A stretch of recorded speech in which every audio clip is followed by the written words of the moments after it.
오늘 투자 포인트 상당히 중요합니다. 앞서서 설명을 드린 첫 번째, 두 번째, 세 번째는 이 투자 포인트를 설명하기 위한 이해를 시켜드리기 위한 맛보기였다라고 보시면 될 정도로 이 투자 포인트 상당히 중요하기 때문에 잘 듣고 본인에게 적용하시면 되겠습니다.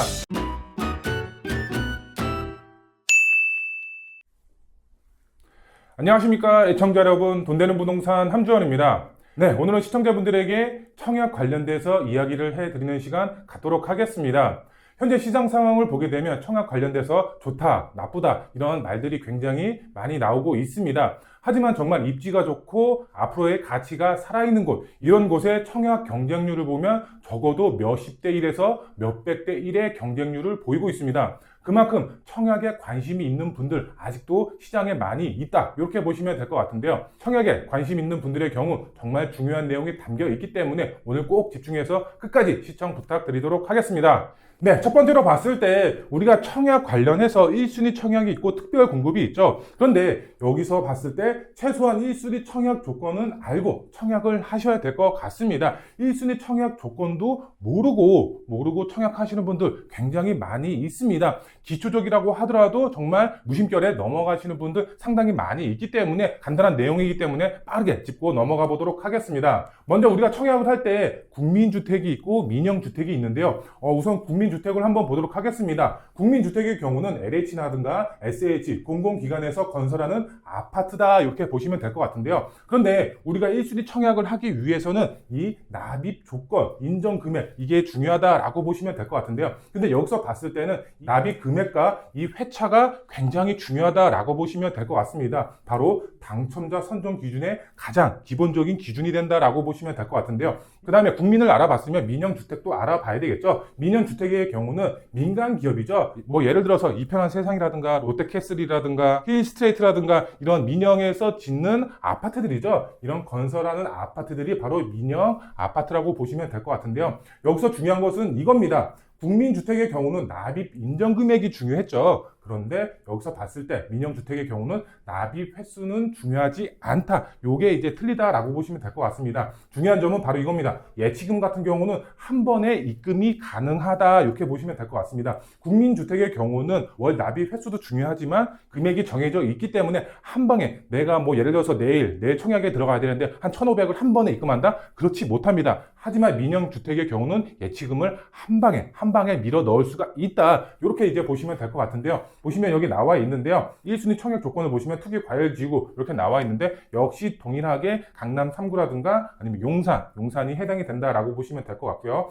가입 후 24개월이 경과하고 청약 예치 기준 금액을 충족한 분, 이렇게 나와 있습니다. 청약 예치금이라는 것은 말 그대로 이겁니다. 서울, 수도권, 경기 예치 금액이 틀립니다. 각 시마다 예치 금액을 충족하는 금액이 다 틀리기 때문에 예치 금액이 어느 정도가 필요한지 정확하게 알고 계셔야 되겠죠. 그런데 제가 말씀을 드렸죠. 예치 금액을 한 방에 납입이 가능하다. 그렇기 때문에 나는 민영주택에 노릴 것이다, 이렇게 생각하시는 분들의 경우는 이 예치 금액이죠. 예치 금액을 최소한으로 유지를 해놓고 내가 청약에 들어가야 된다. 그러면 예치 금액을 한 방에 밀어놓고 청약에 넣으셔도 무방하다. 이렇게 보시면 될 것 같고요. 국민주택은 절대 그렇게 할 수가 없다. 이렇게 이해를 하시면 되겠습니다. 네, 그러면 1순위 청약 조건, 가점제에 대해서 알아봤고요. 지금은 추첨제, 말 그대로 특별 공급에 대해서 알아보도록 하겠습니다. 보시면 추첨제가 나와 있습니다. 말 그대로 특별 공급 대상자는 무조건 특공을 노려라, 이렇게 보시면 될 것 같습니다. 기관 추천이나 다자녀 아니면 노부모, 청년 같은 경우는 그렇게 물량이 많지는 않습니다. 하지만 생애 최초라든가 신혼부부의 경우는 물량이 상당히 많이 배정이 되어 있기 때문에 여기에 해당이 되시는 분들의 경우는 어떻게 된다? 바로 특별 공급을 노리시면 된다, 이렇게 보시면 될 것 같고요. 이것보다 더 중요한 내용이 많이 있습니다. 다 다룰 수가 없기 때문에 좀 더 궁금하신 분들의 경우 저희 사무실에 전화 주시면 상담 도와드리도록 하겠습니다. 그런데 여기서 중요한 점이 있습니다. 저 개인적인 생각이지만 1순위 청약이죠. 1순위 청약, 말 그대로 가점제로 들어가는 것보다는 이렇게 특별 공급을 노리시는 게 더 유리하다라고 보시면 될 것 같습니다. 특별 공급, 그 다음에 무순위 청약, 이런 게 있기 때문에 이것을 조금 더 신경 써서 청약을 넣는 게 당첨 확률을 올리는데 더 극대화시킬 수가 있겠는데요. 제가 한번 설명을 드리도록 하겠습니다. 투자 상담은 02-749-6301 선착순 예약제로 운영이 되고 있습니다. 나를 위해, 내 자녀를 위해 바로 전화주세요. 지금 보시면은 서울 동대문구죠. 이문 1구역이 재개발이 돼서 아파트로 변한다라고 보시면 될 것 같은데요. 근데 여기 청약, 말 그대로 8월 달에 분양을 했는데 이 청약 경쟁률을 한번 보여드리도록 하겠습니다.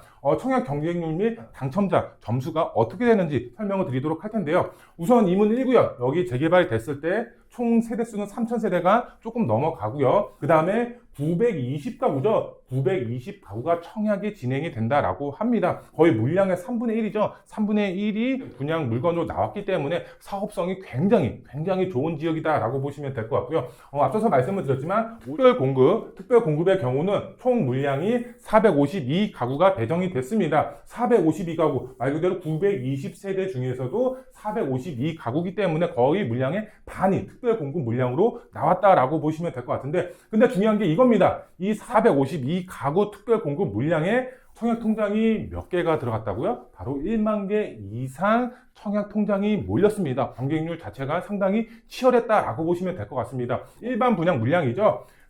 468가구입니다. 특별 공급보다 약 10세대가 조금 넘어가게 물건이 배정이 됐습니다. 그런데 일반 분양 물건을 보게 되면은 청약 통장이 몇 개가 몰렸느냐? 바로 37,000개 이상이 몰렸습니다. 물량 자체는 상당히 비슷합니다. 물량 자체는 거의 50대 50이라고 할 만큼 굉장히 비슷하게 물량이 배정이 됐습니다. 특별 공급에 1만 개 이상 청약 통장이 몰렸고요. 그 다음에 일반 분양, 말 그대로 청약이죠. 1순위 청약, 가점제로 하는 일반 분양 물량의 경우는 말 그대로 37,000개 이상의 청약 통장이 몰렸습니다. 그만큼 특별 공급보다 일반 분양, 가점제로 청약을 넣으신 분들의 경쟁률이 더 치열했다, 이렇게 보시면 될 것 같은데요. 그런데 여기 보시면은 동대문구 이문 1구역, 말 그대로 재개발 구역, 입지가 상당히 좋습니다. 입지가 상당히 좋기 때문에 이렇게 많은 청약 통장들이 몰렸다라고 보시면 될 것 같은데요. 이것을 보더라도 서울 도심권 안에 입지가 좋고 앞으로의 가치가 있는 곳의 경우는 청약 통장이 몰리고 있다. 청약을 희망하는 사람들이 아직도 많이 있다. 이렇게 보시면 될 것 같은데요. 다음 화면을 좀 보도록 하겠습니다. 다음 화면을 보게 되면은 앞서서 설명을 드린 경쟁률이 몇 프로였는지 한번 보도록 하겠습니다. 평균적으로 봤을 때 23대 1이었다. 이렇게 이제 나와 있습니다. 20명 중에 1명은 말 그대로 선정이 되신 겁니다. 가점 형식의 청약을 노렸던 분들보다 어느 정도 더 경쟁률이 낮았다. 이렇게 이제 보시면 될 것 같은데요. 다음 화면을 한번 보도록 하겠습니다. 다음 화면 같은 경우는 말 그대로 점수죠. 청약 점수 상당히 중요합니다. 근데 여기서 봤을 때 우리가 전체 평균 67점이라고 나와 있습니다. 점수로만 봤을 때 상당히 굉장히 높은 축에 속한다라고 보시면 될 것 같은데요. 동대문구 이문 1구역 청약 점수는 평균 67점이라고 보시면 될 것 같습니다. 상당히 굉장히 높은 점수가 있어야지 1순위 청약에 당첨이 될 수가 있었다. 청년 같은 경우 67점 받을 수가 있나요? 절대 못 받습니다. 그만큼 1순위 청약으로 당첨되기가 상당히 힘듭니다. 결론은 무엇이냐? 제가 말씀을 드리고 싶은 것은 이겁니다. 특별 공급을 노려라. 이것이 청약 당첨되는데 더 훨씬 유리하다. 이렇게 보시면 되겠습니다. 네, 그리고 세 번째로 봤을 때 유주택자, 말 그대로 주택이 있는 분들이죠. 주택이 있는 분들의 경우도 지역 상관없이 청약이 가능해지게끔 바뀌었습니다. 정부가 규제 완화를 했는데요. 어떤 내용인지 한번 보도록 하겠습니다. 첫 번째로 봤을 때 무순위 청약이죠. 우리가 예를 들어서 분양이 됐습니다. 근데 분양이 완판이 되지가 않았어. 그러면은 이 남은 물건이죠. 이 남은 물건 갖고 무순위 청약을 돌립니다. 그런데 이 무순위 청약을 돌릴 때 자격 요건이 있었는데 이것이 완화를 했습니다. 이번 정부가 청약 규제 완화를 하면서 이것을 완화를 했는데요. 어떤 게 완화가 됐는지 한번 보도록 하겠습니다. 보시면은 이제 과거죠. 과거 같은 경우는 기존 주택 처분이 의무가 됐었습니다. 내가 주택이 있었어. 1주택이 있었어. 무순위 청약에 당첨이 됐네? 그러면 내가 갖고 있던 기존 주택을 처분을 해야 했었습니다. 그런데 바뀌었습니다. 어떻게 바뀌었느냐? 처분 의무가 폐지가 됐습니다. 말 그대로 내가 갖고 있는 주택을 안 팔아도 된다. 이렇게 이제 보시면 될 것 같고요.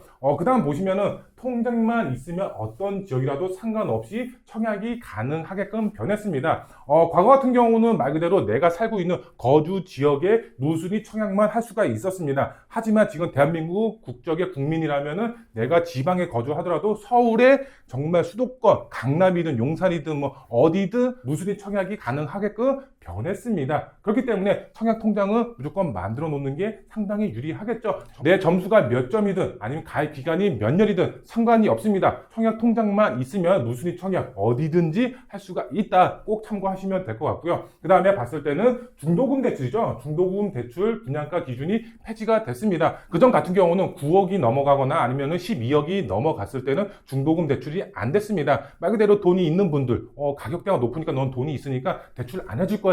이런 마인드였습니다. 하지만 변했죠. 중도금 대출이 가능하게끔 변했습니다. 그리고 인당 여러 건의 대출도 가능하게끔 변했다. 이렇게 이제 보시면 될 것 같습니다. 그런데 이것은 조금 잘 보셔야 되는 게 뭐 아무나 다 해주는 게 아닙니다. DSR 규제가 적용이 되기 때문에 소득이 높으신 분들이 더 유리하겠죠. 참고하셔서 알아두시면 좋겠습니다. 네, 그리고 두 번째로 한번 보게 되면은 전매 제한 기간이 단축이 됐습니다. 그전 같은 경우는 10년, 5년 이렇게 전매 제한 기준이 있었습니다. 말 그대로 전매로 팔 수가 없었습니다. 그런데 지금은 팔아도 됩니다. 왜? 규제 지역 같은 경우죠. 규제 지역 같은 경우는 3년으로 변했습니다. 말 그대로 규제 지역이라고 하면은 투기과열지구가 되겠죠. 강남 3구라든가 용산 같은 경우가 말 그대로 규제 지역에 해당이 되는데 전매 기간이 3년으로 변했습니다. 그전 같은 경우는 10년이었습니다. 10년에서 말 그대로 3년으로 변했다. 이렇게 보시면 될 것 같고요. 과밀 억제 구역이라고 되어 있는데요. 이 같은 경우는 서울 수도권이 과밀 억제 구역이라고 보시면 될 것 같습니다. 서울 수도권이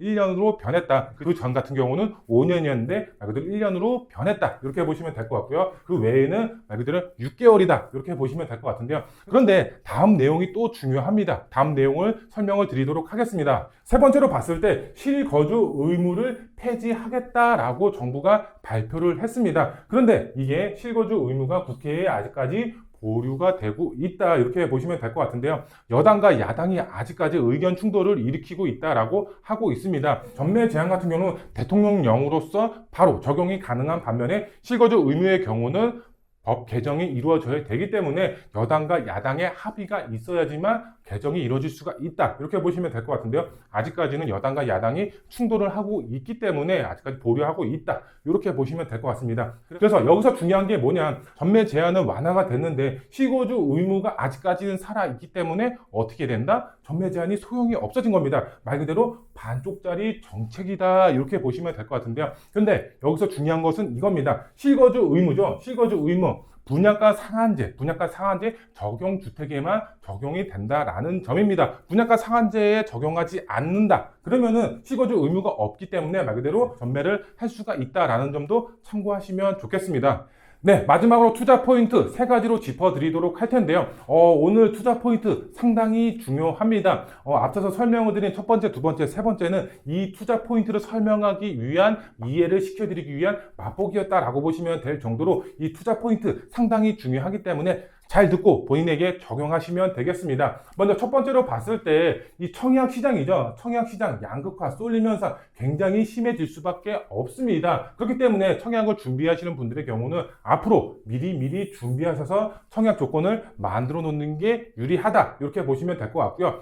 양극화 쏠림 현상 말 그대로 지방은 죽을 수밖에 없습니다. 무순위 청약 같은 경우는 지역에 상관없이 어디든지 청약이 가능하다라고 말씀을 드렸죠. 그만큼 지방 소도시 같은 경우는 계속 죽을 수밖에 없고 서울 수도권으로 청약 통장이 몰릴 수밖에 없기 때문에 이 청약 시장도 쏠림 현상 계속해서 나타날 수밖에 없다. 양극화가 계속해서 심해질 수밖에 없다. 이렇게 보시면 될 것 같은데요. 얼마 전에도 계속해서 이런 뉴스가 나왔습니다. 지방 죽고 계속해서 서울 수도권으로 청약이 몰린다. 그러면서 경쟁률도 오히려 더 서울 수도권의 경쟁률이 올라간다. 이런 뉴스 기사들이 굉장히 많이 나왔는데요. 그만큼 양극화 심해질 수밖에 없다라고 보시면 될 것 같고요. 그 다음에 두 번째로 봤을 때 이 내 집 마련이죠. 청약을 하는 이유가 무엇인가요? 과거에는 투자용으로도 했었습니다. 실거주 의무가 없고 전매 제한도 없었습니다. 그만큼 내가 청약에 넣고 당첨이 되면 초리명을 받아서 수익을 챙길 수가 있었습니다. 하지만 전매 제한도 생겼고 그 다음에 실거주 의무도 생겼기 때문에 지금 청약 통장을 쓰는 이유는 거의 대부분 내 집 마련을 위해서 청약을 쓰실 겁니다. 그렇기 때문에 제가 말씀을 드리고 싶은 것은 이겁니다.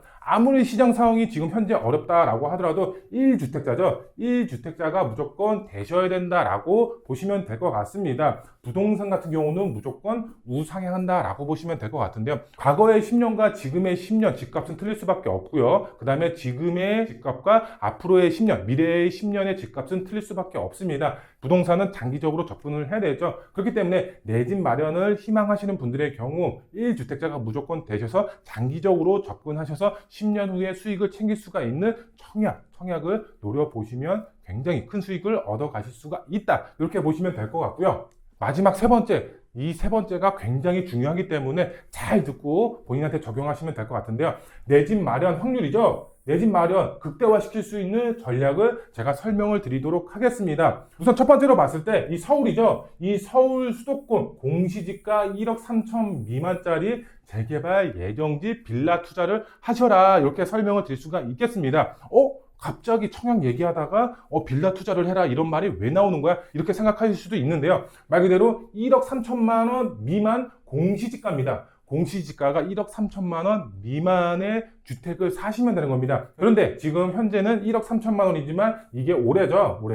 올해 이게 6천까지 올라간다라고 하고 있습니다. 그렇기 때문에 공시지가가 더 올라가면은 더 많은 분들이 혜택을 보실 수가 있겠죠. 그런데 이게 중요한 겁니다. 이 주택이죠. 주택이 있으면 청약을 할 수가 없다. 이런 인식이 굉장히 강합니다. 그런데 공시지가 1억 3천만 원 미만의 주택을 가지고 있으면 청약하는데 전혀 지장이 없습니다. 말 그대로 청약 들어갔을 때 이 주택의 경우는 일시적으로 주택수에서 빼줍니다. 말 그대로 그 순간 무주택자가 됩니다. 내 주택이 공시지가 1억 3천만 원 미만이다. 그러면은 한 채든 두 채든 세 채든 상관이 없습니다. 그렇기 때문에 공시지가 1억 미만의 재개발 예정지에 투자를 하셔라. 그만큼 재개발을 통해서 내 집 마련 확률을 올려라. 이렇게 설명을 드릴 수가 있는 거고요. 그 다음에 청약이죠. 청약 같은 경우에는 청약 통장은 최소 금액 2만 원 납입으로 유지만 해라. 이렇게 설명을 드릴 수가 있겠습니다. 우리가 1순위 청약을 노리는 게 아니죠. 나이가 조금 있으신 분들의 경우는 당연히 1순위 청약도 같이 노려보시는 것도 좋습니다. 근데 그게 아니라 이런 청년분들, 무주택이신 분들, 생애 최초 신혼부부 아니면 또 청년분들 이런 분들의 경우는 1순위 청약 당첨되기가 상당히 힘듭니다. 그런 분들의 경우는 최소 납입 금액 2만 원으로 유지를 하시고 특별 공급을 노리셔라. 이렇게 설명을 드릴 수가 있습니다. 네, 여기서 또 이제 가장 중요한 점이죠. 가장 중요한 점은 어떤 것일까요? 바로 이겁니다. 입지 선택이라고 보시면 되겠습니다. 우리가 재개발 투자에 있어서 가장 중요한 점이 무엇인가요? 재개발 가능성, 노후도, 주민들의 동의율 이런 것이 가장 중요합니다. 이런 데가 어디인지 찾는 능력 이것도 굉장히 중요하지만 이 지역 선택이 가장 중요하다라고 보시면 될 것 같습니다. 그만큼 입지 선택이 가장 중요하겠죠. 그 다음에 청약을 넣는다 이런 분들의 경우도 앞으로의 가치가 살아있고 아파트 가격이 정말 폭발적으로 상승이 될 수가 있는 그런 지역에 청약을 넣으셔야 되겠죠. 말 그대로 입지 선택이겠죠. 이것도 그만큼 입지 선택이 가장 중요하다라고 보시면 될 것 같습니다. 나는 잘 모르겠다 이런 분도 분명히 있을 겁니다. 이런 분들의 경우는 저희 사무실에 언제든지 전화 주시면 저희가 상담 도와드리면서 앞으로 가치가 올라갈 수가 있는 지역과 매물 추천을 해드릴 수가 있기 때문에 언제든지 편하게 전화 주셔서 상담 받으시면 되겠습니다. 네, 오늘은 시청자분들에게 청약 관련해서 정말 당첨 확률을 올릴 수가 있는 전략 말씀을 드렸습니다. 오늘 영상은 여기서 마무리해 드리도록 하겠습니다. 오늘 영상 마음에 드셨으면 구독 버튼, 좋아요 버튼, 알림 설정 버튼 꼭 부탁드리고요. 다음 영상에 더 알찬 정보로 찾아뵙도록 하겠습니다. 감사합니다.